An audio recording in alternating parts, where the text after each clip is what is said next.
নমস্কার, আমি রাজা। খেলবাজে আপনাদের সকলকে স্বাগত। আইএসএল নিয়ে চলছে চরম অনিশ্চয়তা। ঘোর ডামাডোলের মধ্যে রয়েছে ভারতীয় ফুটবল। কেন এই পরিস্থিতি তৈরি হলো ব্যাখ্যা করতে গিয়ে ফেডারেশন কর্তাদের তীব্র সমালোচনা করলেন ফেডারেশনেরই প্রাক্তন senior vice president Subrata Dutta মহাশয়।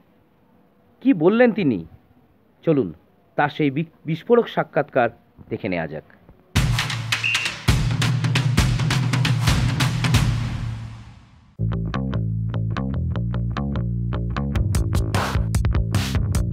না, এটা একটা খুবই ভারতীয় ফুটবলের সংকটজনক অবস্থা আমি বলবো। কারণ এরকম বিপদে ভারতীয় ফুটবল কখনো পড়েনি। ভারতীয় ফুটবলের এত খারাপ বিজ্ঞাপন সারা পৃথিবীতে কখনো হয়নি।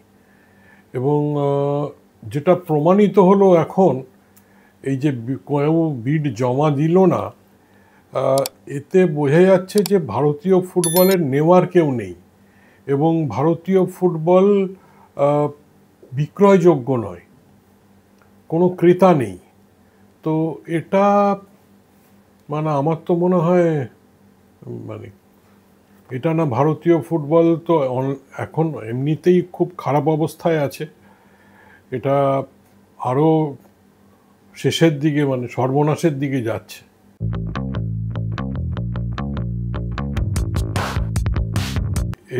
এই বিষয়ে তো কোনো মানে দ্বিধা নেই বলতে বা কোনো মানে কারোর কোনো সন্দেহ নেই যেটা এআইএফএফ প্রশাসন এর জন্য দায়ী হবে। তাদের দৃষ্টির অভাব, তাদের দক্ষতার অভাব, তাদের অভিজ্ঞতার অভাব, তো এই সব মিলিয়েই তারা এরকম একটা কাজ করলো। এটা এক ধরনের মানে প্রমাণিত করলো আপামর ফুটবল প্রেমীর কাছে, ফুটবলের সাথে যারা জড়িত তাদের কাছে, যে এআইএফএফ অপদার্থ।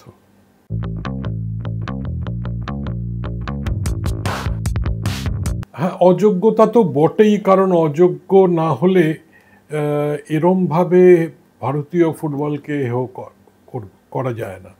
এবং এখন তাদের কাছে কিন্তু কোনো রাস্তা নেই কোর্টের দ্বারস্থ হওয়া আবার, এবং কোর্টকে গিয়ে বলা যে তাদের নির্দেশ অনুযায়ী যে টেন্ডার তারা ফ্লোট করেছিল তাতে কেউ আগ্রহ দেখায়নি এবং নতুনভাবে তাহলে টেন্ডার করতে হবে। আর জানি না, যদি আইএসএল না হয় ক্লাবগুলো তো ক্ষতিগ্রস্ত হবেই, ফ্র্যাঞ্চাইজি ক্লাবগুলো, তার সাথে এতগুলো খেলোয়াড় যারা জড়িত তাদের ভবিষ্যৎও মানে অন্ধকার। এবং আইএসএল না হলে এত টাকা লগ্নি হতো ভারতীয় ফুটবলে, সেটা বন্ধ হয়ে যাবে, ভারতীয় ফুটবল অথই জলে পড়বে একদম।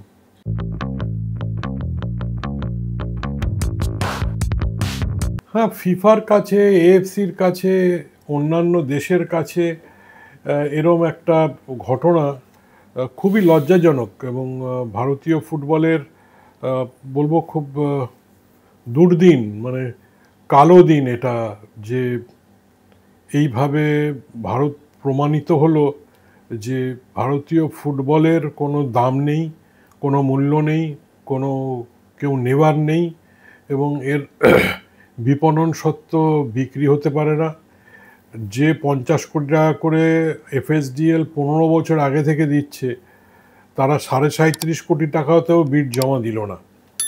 এবং যেখানে 50 কোটির 4 গুণ 5 গুণ হওয়া উচিত, সেখানে 50 কোটিও পেল না, মানে কোনো টাকাই পেল না এআইএফএফ। এর থেকে আর দুঃখজনক কি হতে পারে, বেদনাদায়ক কি হতে পারে।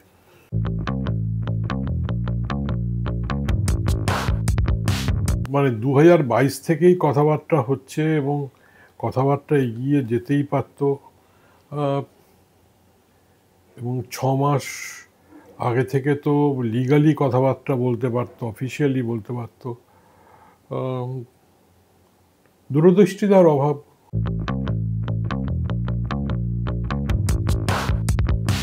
তারা অযোগ্য, তাদের দূরদৃষ্টির অভাব, তাদের দক্ষতার অভাব, তাদের অভিজ্ঞতার অভাব। সুতরাং যা হওয়ার পরিণতি তাই হয়েছে।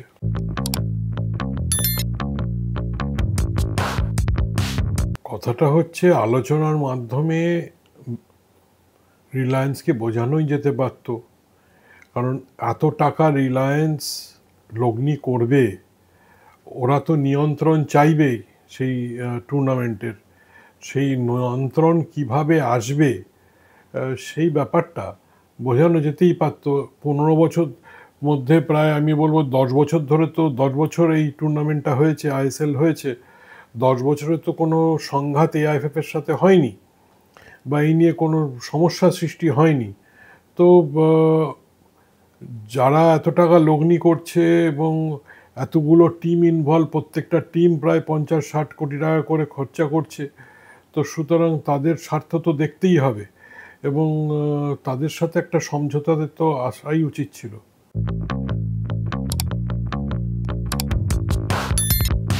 হ্যাঁ, ওরা তো কোর্টে যেতেই হবে ওদের, এছাড়া এই রেলিগেশন প্রমোশন ব্যাপারটা তো এএফসি বলে দিয়েছিল, তো সেটা যদি এখন বদলাতে হয় সেই নিয়ে রিলায়েন্সের সাথে কথা বলে আলোচনার মাধ্যমেই করতে হবে। কারণ রিলায়েন্সের পক্ষেও যুক্তি আছে যে একটা টিম, একটা ক্লাব, তারা 50-60 কোটি টাকা লগ্নি করে টিম তৈরি করে সেই টিমটা যদি নেমে যায় তারপরে তারা কোথায় যাবে?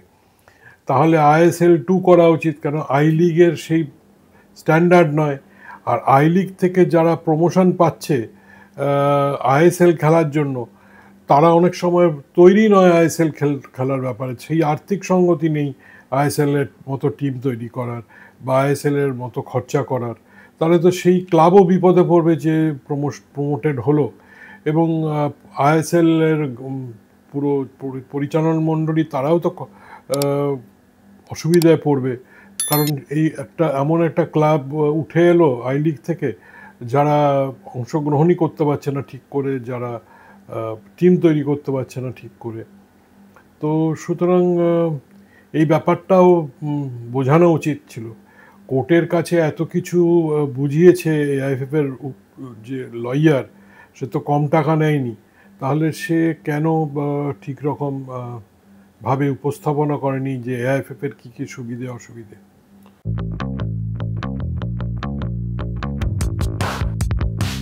কথাটা হচ্ছে যে অভিযোগ প্রমাণিত না হলে তো আর সেগুলো নিয়ে কোনো কথা বলা যায় না। অভিযোগ করা আর অভিযোগ প্রমাণিত হওয়ার মধ্যে অনেক তফাৎ। আর হ্যাঁ, আমি বলবো আর্থিক দুর্নীতির অভিযোগের থেকেও এই যে বিগত কয়েক বছর ভারতীয় দলের যে পারফরমেন্স, সেটাই আমার মনে হয় ভারতীয় দলের র্যাঙ্কিংকে অনেক মানে নিচে নামিয়ে দিয়েছে। এখন বোধহয় 138। তো সুতরাং সেটাই অনেককে নিরুৎসাহ করছে এবং ভারতীয় দলের এই পারফরমেন্স ভারতীয় ফুটবলের ভ্যালুটাকেও, মূল্যটাকেও কমিয়ে দিচ্ছে অনেকটাই।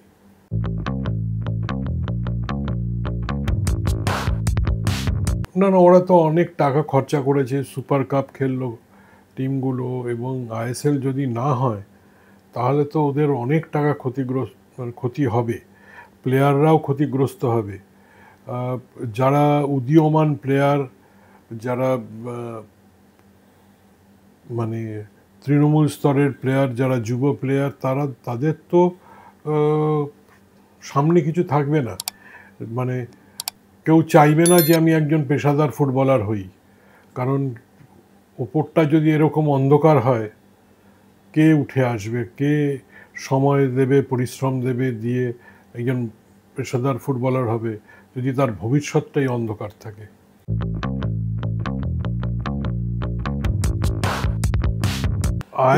এআইএফএফ এর স্টাফেদের মায়না দেবে কি করে? অনেক সমস্যা আসবে।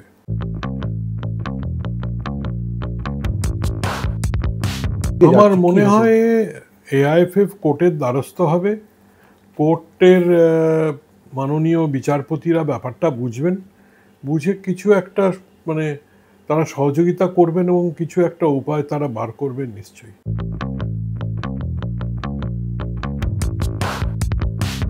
আমি সবসময় পজিটিভ।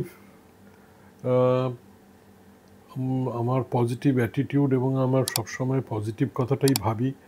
আশা করব যে ভারতীয় ফুটবল বেঁচে থাকবে এবং ভালো থাকবে।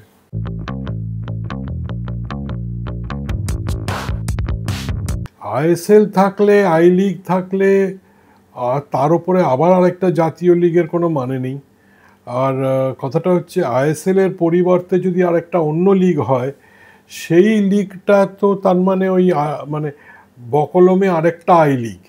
হ্যাঁ, তো তার মানে আইএসএল এর যে যে লগ্নিটা, আইএসএল এর যে জৌলসটা, সেটাকে অনেকটাই খর্ব করে লগ্নিকে কমিয়ে আরেকটা আই লিগের মতো টুর্নামেন্ট করা, তাতে জানি না তাতে ভালো হবে কিনা। এক সময় তো ন্যাশনাল ফুটবল লিগ হতো, তারপরে আই লিগ শুরু হয়েছিল, তারপরে আই লিগ আইএসএল দুটোই হচ্ছে। আইএসএল ছাড়াও ভারতীয় দল ছিল, আই লিগ খেলতো তখন সবাই। আই লিগের তখন অনেক গুরুত্ব ছিল। তো ইস্টবেঙ্গল মোহামেডানের মতো টিম যেখানে খেলবে সেখানেই জনপ্রিয়তার অভাব হবে না। কিন্তু বাণিজ্যকরণ ভারতীয় ফুটবলের সেটা সেইভাবে হবে কি না, যেটা আইএসএলের হাত ধরে অনেকটা এগোচ্ছিল, সেই নিয়ে একটা সন্দেহ থেকে যাবে।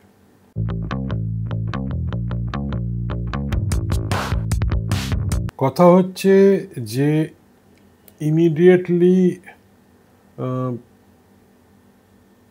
যারা যারা ফুটবল বোদ্ধা, ফুটবলের সাথে জড়িত, যাদের অভিজ্ঞতা আছে, দক্ষতা আছে, যাদের যোগ্যতা আছে, এরকম লোকেদের পরামর্শ নেওয়া উচিত, একটা মিটিং ডাকা উচিত এবং প্রত্যেকের বুদ্ধি নিয়ে একটা এই সমস্যাটার সমাধান করা উচিত। এবং দরকার হয় এফএসডিএল এর সাথে বসে মিস্টার নাগেশ্বর রাও যিনি আছেন, ফর্মার জাস্টিস নাগেশ্বর রাও, ওনার সাথেও বসা উচিত এবং বসে আলোচনার মাধ্যমে একটা সমাধান সূত্র বার করা উচিত, যাতে ভারতীয় ফুটবলের মার্কেটিং রাইটসটা সঠিক দামে, সঠিক জায়গায়, সঠিকভাবে বিক্রি হয়। তো এবং ভারতীয় শুধু এটা আমরা একটা দেখছি, কিন্তু এটা তো বিগত কয়েক বছরের ব্যর্থতার একটা ফল। তো কিভাবে ভারতীয় ফুটবলের আবার উন্নয়ন করা যায়, কিভাবে ভারতীয় ফুটবলকে আবার ভালো জায়গায় নিয়ে যাওয়া যায়, র্যাঙ্কিং ভালো করা যায়, সেই ব্যাপারে একটা সার্বিক প্রচেষ্টা হওয়া উচিত, সার্বিক একটা পরিকল্পনা হওয়া উচিত। রাজ্যের ফুটবলগুলোকে আরও বেশি শক্তিশালী করা উচিত, প্রত্যেক রাজ্যের লিগকে শক্তিশালী করা উচিত এবং তৃণমূল স্তরে যে ফুটবলগুলো আগে হতো, বেবি লিগ, ইউথ লিগসগুলো, সেগুলো করা উচিত। তারপরে একাডেমিগুলোকে আরও বেশি করে পৃষ্ঠপোষকতা করা উচিত। এরকম একটা দীর্ঘমেয়াদী সার্বিক পরিকল্পনা যদি নেয়, তাহলে সার্বিকভাবে ভারতীয় ফুটবলের আবার সুদিন আসবে। এবং ফেডারেশনের উচিত যে ফুটবল যাদের অভিজ্ঞতা আছে, যোগ্যতা আছে, তাদের নিয়ে বসে আলোচনা করে সমাধান সূত্র বার করা। আমার একার বলাটা হয়তো ধৃষ্টতা হবে বা নিজের সম্বন্ধে বেশি বলা হবে। আমি একা সব কিছু নই।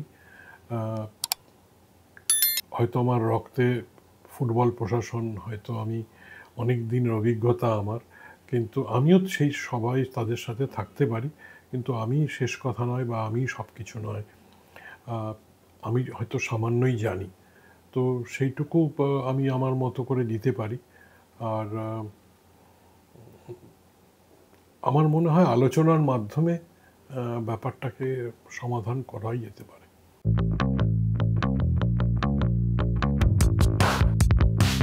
একটা হোটেলের শেফকে যদি হোটেলের মালিক বানিয়ে দেওয়া যায়, তো সেই হোটেল ভালো চলবে এমন কোনো কথা আছে? যাদের প্রশাসনে, অ্যাডমিনিস্ট্রেশনে, স্পোর্টস অ্যাডমিনিস্ট্রেশনে যাদের অভিজ্ঞতা আছে, যারা স্পোর্টস অ্যাডমিনিস্ট্রেশন নিয়ে তাদের জীবন কাটিয়েছে, যারা স্পোর্টস অ্যাডমিনিস্ট্রেশন নিয়ে পড়াশুনো আছে, কাজকর্ম আছে, অভিজ্ঞতা আছে, এরম লোকেদের আনা উচিত, যাদের এই ক্রীড়া প্রশাসনে পরিচিতি আছে। হঠাৎ করে একজন ফুটবল তো হাজার হাজার লোক খেলে, তারা কি প্রশাসন জানে নাকি? মানে খেলার হলেই যে ভালো প্রশাসন কাজ করবে এমন কোনো কথা নেই। তো প্রশাসনিক ব্যাপারটা অন্য জিনিস, তার সাথে তার ফুটবলের হয়তো নলেজ থাকা উচিত, কিন্তু তাকে যে ফুটবলার হতে হবে এমন কোনো কথা নেই। যেটা আমি বললাম যে একটা হোটেলের যে শেফ, তার হয়তো প্রচুর নাম, কিন্তু সে কি তার মানে ভালো হোটেল চালাবে, মালিক হবে? হতে পারে না। শুনলেন সুব্রত বাবুর বক্তব্য। এমনই বিভিন্ন খেলার খবর নিয়ে হাজির থাকছি আমরা। আমাদের চ্যানেলটি অবশ্যই সাবস্ক্রাইব করুন, এই অনুরোধ রাখব। নমস্কার।